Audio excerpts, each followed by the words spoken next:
Bonsoir les gars, bonsoir. Alors, observez bien ce mâle. Observez bien ce mâle. Alors, tout à l'heure, je l'ai trouvé hors de sa cage et je l'ai remis. Ouais, c'est pourquoi il est un peu sale. Alors, observez bien ce qui se passe. Là, la femelle est extrêmement réceptive. Extrêmement réceptive. Et le mâle a une particularité, c'est que le mec ne tombe pas.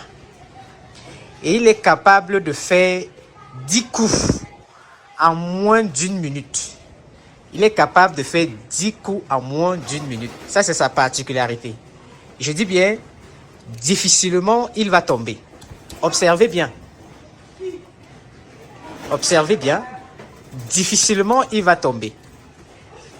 Alors, je fais effectivement cette vidéo pour donner effectivement un petit conseil aux éleveurs profanes. Parce que dans la plupart des cas, il y a des jeunes éleveurs qui font envoyer des femelles dans les cages des mâles. Et après copulation, ils ne voient pas le mâle tomber. Donc, logiquement, ils se disent qu'il n'y a pas eu de saillie.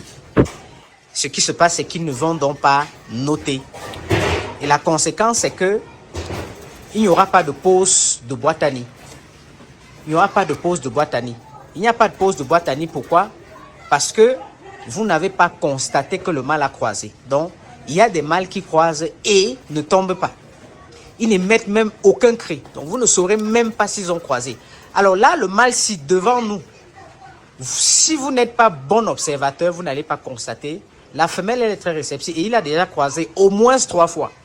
Au moins 3 fois. Par contre, si vous n'êtes pas bon observateur, vous n'allez jamais constater.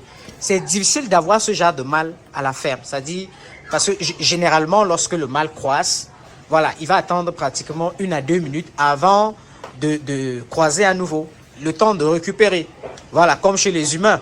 Mais là, sa particularité, c'est qu'il est capable de croiser, de recroiser la femelle 3 fois de suite en 1 minute. Parfois même 4 fois. Donc, vous aurez difficilement ou rarement ce genre de mâle dans votre ferme. Vous voyez, il chevauche. À chaque minute ou à chaque seconde pratiquement, il va sur la femelle et il chevauche. Et si vous n'êtes pas bon observateur, je vous dis, vous n'allez pas constater que le mec, il a croisé.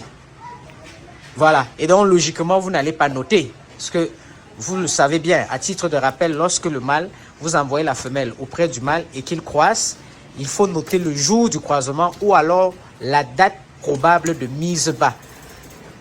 Alors, vous avez vu, là, il vient de croiser. Il vient de croiser. Donc, c'est de façon très discrète. De façon très discrète. Voilà, donc je fais effectivement cette vidéo pour vous donner juste cette petite information. Alors, à très bientôt.